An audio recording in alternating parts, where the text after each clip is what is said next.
तो आज सुबह सुबह बेंच पे बैठा हुआ था और अब सोच रहा था कि क्या किया जाए। मैंने अपने शौक के चक्कर में अपनी स्कॉर्पियो को रिस्टोर करने के लिए 10 लाख रुपए खर्चा कर दिए थे। अब वो गाड़ी तो मस्त बन गई थी, लेकिन अब मेरे पास पैसे कुछ भी नहीं बचे हुए थे। मेरी सारी सेविंग्स खत्म हो गई थी और मेरे पास अब कोई नौकरी भी नहीं बची हुई थी। अब मैं बस ये सोच रहा था कि कौन सी नौकरी करूँ, क्या करूँ ऐसा जिससे मैं पैसे कमा सकूँ। इतने मुझे टायरों के चिकने की आवाज आती है और जैसे मैं उठ के चेक करता हूँ कि आखिर ये हो क्या रहा है, तो मैं देखता हूँ कुछ ब्लैक कलर की स्कॉर्पियो का काफिला बहुत ही तेज रफ्तार से सीधा मेरी तरफ ही आ रहा है और वो लोग बिल्कुल मेरे सामने एक एक करके स्कॉर्पियोज को अपनी पार्क करना शुरू कर देते हैं। सारी काली स्कॉर्पियो को देख के मैं समझ गया था कि ये कौन है। ये कोई और नहीं बल्कि काली स्कॉर्पियो का काफिला लेके मावेश द डॉन मुझसे मिलने आया था। अब मैं मन ही मन सोच रहा था कि अगर मावेश द डॉन है तो उसी बात साथ में लेके आया होगा। फिर एक एक करके उसके सारे बंदे अपनी गाड़ी से उतरते हैं और फिर मावेश अपने एक बंदे को बोलने लगता है, जाओ उसे मेरे पास ले आओ। Okay boss. फिर मावेश का वो बॉडीगार्ड जैसे दिखने वाला बंदा मेरे पास आता है और मेरे पास आने के बाद वो मुझसे बोलने लगता है, चल बे, बॉस ने तेरे को बुलाया है। अब मेरा दिमाग ऑलरेडी खराब था तो मैं उसे बोलता हूँ क्यों?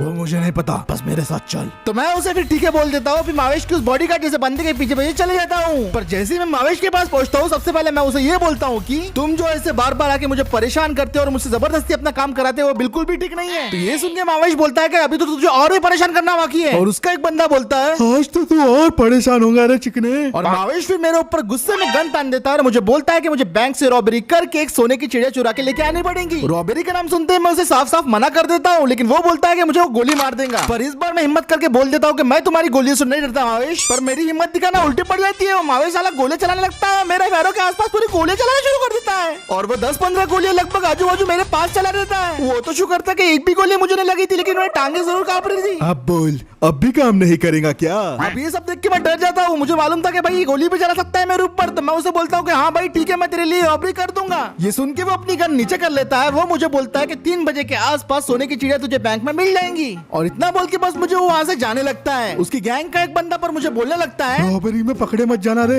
वरना मारा जाएगा। और इतना बोल के मावेश का गैंग का वो बंदा भी वहाँ से चले जाता है। वो सब लोग अपनी अपनी गाड़ियों में एक साथ बैठते अपनी गाड़ियों को स्टार्ट करते और गाड़ियों को स्टार्ट करने के बाद वो लोग वहाँ से निकल जाते। अब ये लोग तो जा रहे थे, लेकिन मेरे ऊपर इन्होंने कितनी बड़ी मुसीबत डाल दी थी। चैलेंज करना तो दूर की बात, लेकिन अब तो मुझे ये सीधा रॉबरी करने को बोल रहे थे, वो भी सीधा बैंक में। और पता नहीं मावेश को सोने की चिड़िया से क्या लगा हुआ है, बार बार मुझे वही चुराने को बोलता रहता है। पर ये बैंक रॉबरी मुझे किसी भी हाल में करनी थी। मैं तुरंत अपनी ऑल्टो में बैठता हूँ, उसे स्टार्ट करता हूँ और गाड़ी को स्टार्ट करने के बाद मैं अपनी गाड़ी को मोड़ के सीधा वहाँ से निकल पड़ता हूँ। अब मैं ऐसा काम करने जा रहा था जो मैंने पहले कभी नहीं किया। मुझे बैंक में रॉबरी करके मावेश के लिए सोने की चिड़िया चुरानी थी और इस रॉबरी को मैं बिना प्रॉपर प्लान के अंजाम नहीं दे सकता था। मैंने गाड़ी चलाते चलाते अपने दिमाग में सारा प्लान बनाया और जब मुझे लगा कि ये प्लान परफेक्ट है तब मैंने फिर अपनी गाड़ी की रफ्तार बढ़ाई और अपनी अगली मंजिल की तरफ निकल पड़ा। लगभग 2 घंटे बाद ड्राइव करने के बाद मैं पहुंच जाता हूँ सीधा अरमान भाई की वर्कशॉप में। अब जब हम बैंक में रॉबरी करने जा रहे हैं तो अपने पास एक हाई स्पीड व्हीकल होनी चाहिए, तो इसलिए मैं अपने ऑल्टो को यहाँ पे बेचने आया था क्योंकि ऑल्टो से रॉबरी हो नहीं सकती। अब मैं अरमान भाई की वर्कशॉप में आ गया था। वो मेरी गाड़ी को पूरी तरीके से नोटिस करते और सारी छानबीन करने के बाद मुझे बोलने लगते हैं,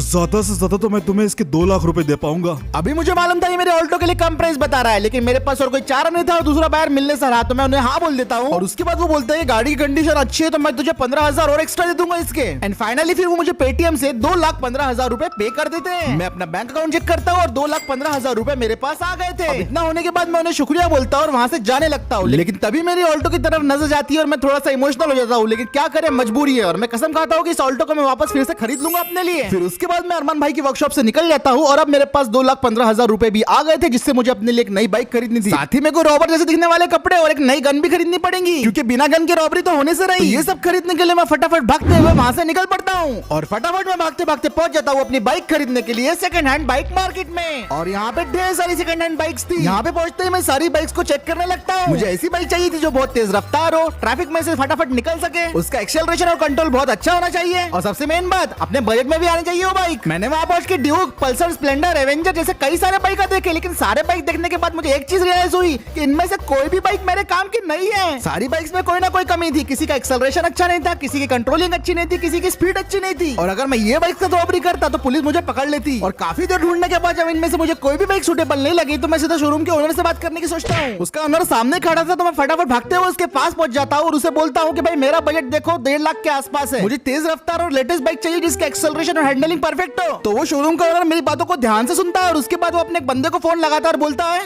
हेलो, हाँ कल शाम को जो माल आया है ना उसको इधर लेके आ। और इतना बोल के वो फोन रख देता है और बोलता है साहब अब तुम्हारी पसंद की गाड़ी आ रही है। और फिर मुझे वो थोड़ा इंतजार करने को बोलता है और लगभग 15 मिनट के बाद उसका बंदा एक बाइक पे बैठ के आता है। और जैसे ही मैं पलट के उस बाइक को देखता हूँ वो बाइक थी जो मुझे चाहिए थी। ये थी ब्रांड न्यू KTM की RC 390 जो अभी हाल ही में लॉन्च हुई थी।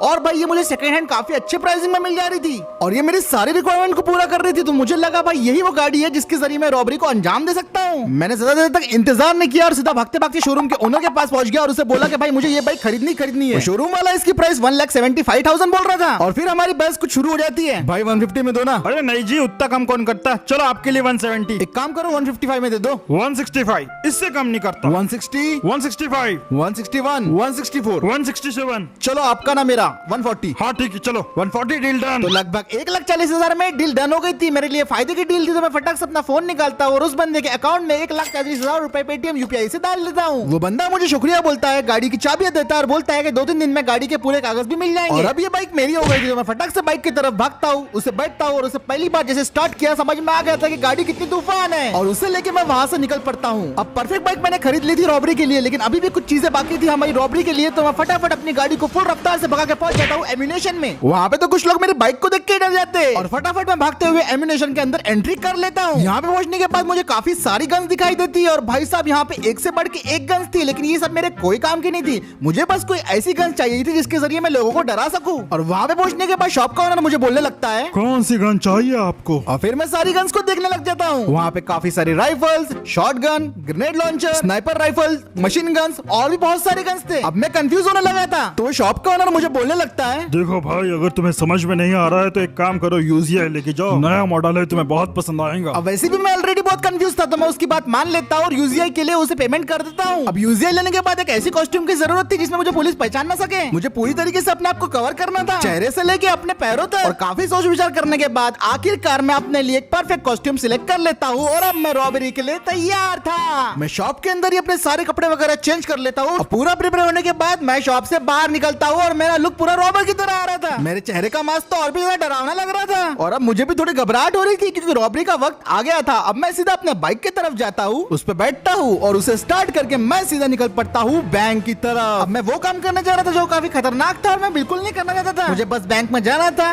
सोने की चिड़िया चुरानी थी और वापस आना था। और ये भी सोच लिया था मैंने जब तक जरूरत ना पड़े मैं गन का इस्तेमाल नहीं करूंगा। और फिर लगभग 10 मिनट ड्राइव करने के बाद फाइनली मैं पहुंच जाता हूँ लॉस सैंटोस के बैंक की तरफ। मैं अपनी गाड़ी को वहाँ पे पार्क कर देता हूँ और जैसे मैं बाइक से उतरता हूँ तो मैं देखता हूँ कि भाई वहाँ पे लोग मेरे ऑलरेडी कॉस्ट्यूम से मुझे जज करने लग गए। अब मैं बिल्कुल बैंक के सामने खड़ा था और इससे पहले मुझ पर कोई शक करता मैं फटाफट भागते हुए तुरंत बैंक के अंदर घुस जाता हूँ। और अंदर आने के बाद अब मेन डोर के बैंक में मैं एंट्री करने के लिए तैयार था, पर जैसे ही मैं वो डोर पे पहुंचता हूँ मेरे पैर रुक जाते हैं क्योंकि मैंने ऐसा पहले कभी कुछ नहीं किया था। मैं काफी नर्वस हो रहा था और सोच रहा था कि भाई अगर कुछ गलत होगा तो क्या होगा। मेरे दिमाग में काफी ज्यादा आवाजें चल रही थी कि मुझे करना चाहिए कि नहीं करना चाहिए। फिर आखिरी में बोला कि हटाओ यार, जो होगा देखा जाएगा। और ये सोच के मैं तुरंत बैंक के अंदर एंट्री कर देता हूँ। वहाँ पे पहुंचते बराबर मैं लोगों को डराने के लिए 3-4 गोली चला देता हूँ। गोलियों की आवाज सुनते ही बैंक में अफरा तफरी मच जाती है, सारे के सारे लोग वहाँ से भागना शुरू कर देते हैं। और यही तो मैं चाहता था कि जितने ज्यादा लोग कम हो उतना अच्छा रहेगा। एक करके सारे बैंक के लोग वहाँ से भाग जाते हैं। और फिर जो बैंक का मेन कैशियर था मैं उसके पास गन लेके जाता हूँ और उसे बोलता हूँ सोने की चिड़िया चाहिए मेरे को। पर पता नहीं वो बैंक वाला शायद मेरे को मजाक में ले रहा था और वो मुझे बोलने लगता है अरे सर मेरी बात मानिए, अपनी गन रखिए और वापस चले जाइए।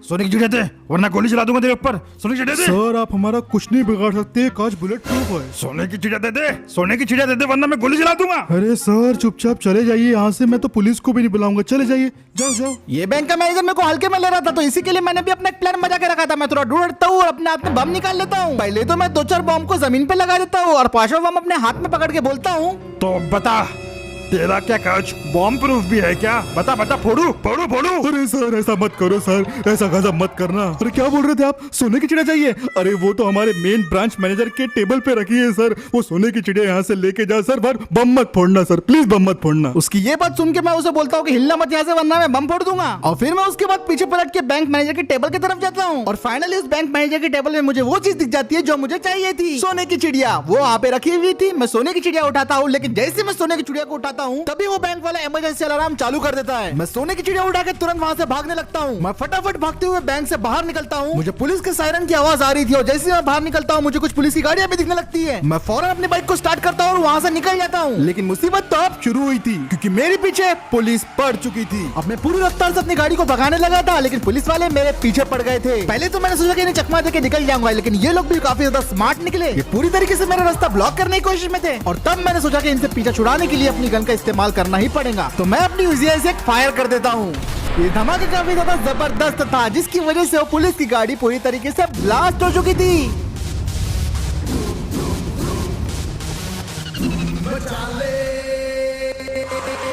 और मैंने एक पुलिस की गाड़ी ठिकाने लगा दी थी। ये करने के बाद मैं बन चुका था मोस्ट वांटेड। अब तो भाई पूरी तरीके से पुलिस, हेलीकॉप्टर, बहुत सारी गाड़ियां मेरे पीछे लग चुकी थी। आधे शहर की पुलिस की गाड़ियां सिर्फ मेरे ही पीछे पड़ी हुई थी। मैंने अपनी बाइक की रफ्तार अब और भी ज्यादा बढ़ा दी थी। R90 की पावर अब यहीं पे काम में आ रही थी। लेकिन पुलिस वाले इतने आसानी से पीछा नहीं छोड़ने वाले थे। वो पूरी तरीके से मेरे पीछे पड़ गए थे। मैं सिर्फ बचने की कोशिश कर रहा था लेकिन ये लोग मुझे बम किए जा रहे थे। सामने काफी ज्यादा ट्रैफिक था, उससे बच के मैं किसी तरह वहां से निकल रहा था। लेकिन थोड़ी देर के बाद पुलिस के साथ साथ SWAT की गाड़ी भी मेरे पीछे लग गई थी। अब ये काफी तेजी से मेरे करीब आ रहे थे और ये मुझ पर गोलियां भी चला रहे थे और इनसे पीछे छुड़ाने के लिए मुझे फिर से इस्तेमाल करनी पड़ी अपनी UZI। इस बार पहले से ज्यादा बड़ा धमाका होता है जिसकी वजह से 2-4 गाड़ियां क्रैश हो जाती है। जितनी भी पुलिस की गाड़ियां वहाँ पे चल रही थी इसकी चपेट में आ जाती है और मैं बचते बचाते अपनी बाइक को लेके वहाँ से निकल जाता हूँ। इसके बाद मैं अपने बाइक को लेके गलियों में घुस गया। लोगों को किसी तरह अवॉइड करते हुए मैं तंग रास्तों में अपने बाइक को चला रहा था और मैं जो कर रहा था वो पूरी तरीके से पागलपन था। लोग मुझे देख के काफी हैरान थे क्योंकि मैं गलियों में ऐसी हरकतें कर रहा था। अब मुझे लगा पुलिस शायद पीछे छूट गई है लेकिन मैं गलत था। पुलिस वाले तो भाई जगह जगह से आ रहे थे। उन लोगों से टकराने से मैं बाल बाल बच रहा था लेकिन कई बार वो मेरी बाइक को टक्कर मार ही रहे थे और उसके चक्कर में खुद भी टकरा रहे थे। और जैसे जैसे चीज आगे बढ़ रही थी वैसे वैसे पुलिस की क्वांटिटी भी बढ़ रही थी और मैं बेचारा बस ट्रैफिक को अवॉइड करते हुए किसी तरह उनसे बचते बचाते वहाँ से भागने की कोशिश कर रहा था। मेरी UZI को अब मैं और इस्तेमाल नहीं करना चाहता था। मैं रॉबरी का इल्जाम अपने सर के ऊपर ले सकता था लेकिन मैं एक मर्डरर का इल्जाम अपने सर के ऊपर बिल्कुल नहीं ले सकता था। इसलिए मैंने सोचा कि बस इन्हें चकमा देके किसी तरह से इनसे मैं बच सकता हूँ। तो फिर मैंने चकमा देने का प्लान बनाया, बाइक को और रफ्तार से भगाने लगा। कुल मिला के 3 पुलिस के हेलीकॉप्टर भी मेरा पीछा कर रहे थे और मुझे तो ऐसा फील हो रहा था कि भाई मैं न्यूज पे भी चल रहा हूँ। मैंने कई सारे शॉर्टकट्स लिए, मैंने कई सारे टर्न्स लिए लेकिन पुलिस मेरा पीछा छोड़ने का नाम नहीं ले रही थी। और फिर इनको चकमा देने के लिए मैं सोचा कि भाई फिर से यहाँ पे कुछ करना ही पड़ेगा मेरे को। मेरे सामने मुझे एक पुलिस की गाड़ी दिखाई दी और उसको मैंने कुछ ऐसे चकमा दे दिया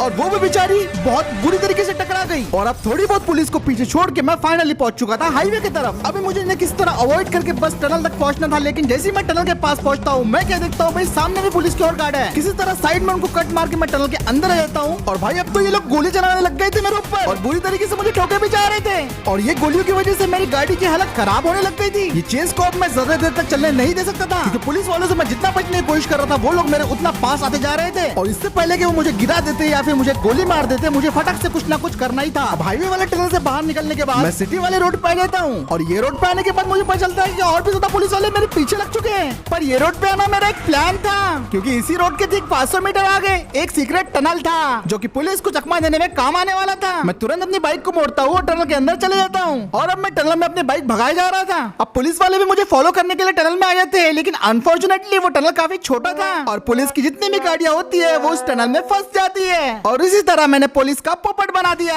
और फाइनली अब मैं पुलिस से काफी दूर आ चुका था। मैं अपनी गाड़ी को फुल रफ्तार में भगाता हूँ टनल्स के अंदर। टनल काफी ज्यादा डार्क था और यहाँ पे काफी बदबू भी आ रही थी। वैसे टनल से मैंने कई बार आना जाना किया है तो ये मेरा प्लान बनाना सक्सेसफुल रहता है और 10 मिनट तक ड्राइव करने के बाद आखिरकार मुझे उजाला दिखता है और मैं टनल को पार कर लेता हूँ और फाइनली मैं पुलिस से बच के आ गया था। उसके बाद मैं तुरंत अपनी गाड़ी को रोकता हूँ क्योंकि भाई गाड़ी चला चला के मेरी हालत टाइट हो गई थी। मैंने सोच लिया था कि आज के बाद ऐसा कभी नहीं करने वाला। अब मैं बाइक से उतरता हूँ और उसके बाद मावेश को फोन कर देता हूँ कि भाई बताओ अब मेरे को कहाँ आने का है, मुझे सोने की चिड़िया मिल चुकी है। मावेश मुझे पुराने रेलवे ट्रैक्स की तरफ बुलाता है तो मैं उसे ठीक है बोलता हूँ और अपनी बाइक पे फिर से बैठता हूँ और उसके बाद फिर मैं निकल पड़ता हूँ पुराने रेलवे ट्रैक्स की तरफ और आधे घंटे के बाद मैं पुराने रेलवे ट्रैक्स की तरफ पहुंच जाता हूँ। वहाँ पे मावेश और उसके पंटर लोग थे और वो मुझे बोलने लगता है वाह तूने तो कर दिखाया, क्या बात है। फिर उसके बाद मैं मावेश को उसकी सोने की चिड़िया दे देता हूँ और मावेश मुझे बोलता है तुझे मेरी तरफ से एक गिफ्ट मिलेगा, उसे रख लेना। मैं बस मावेश की तरफ ये सुन के देखता हूँ और उसके बाद अपने बाइक पे बैठता हूँ, उसे स्टार्ट करता हूँ और वहाँ से निकल जाता हूँ। अब फाइनली मेरा दिन खत्म हो चुका था। मैंने इतनी भयंकर रॉबरी करी, उसके अंदर बच भी किया और पुलिस वाले मुझे कहाँ ढूंढ रहे होंगे। और आज का वीडियो आप यहीं पे खत्म करते हैं। वीडियो पसंद आया तो लाइक शेयर सब्सक्राइब जरूर करना और मैं मिलता हूँ आपसे अगले वीडियो में।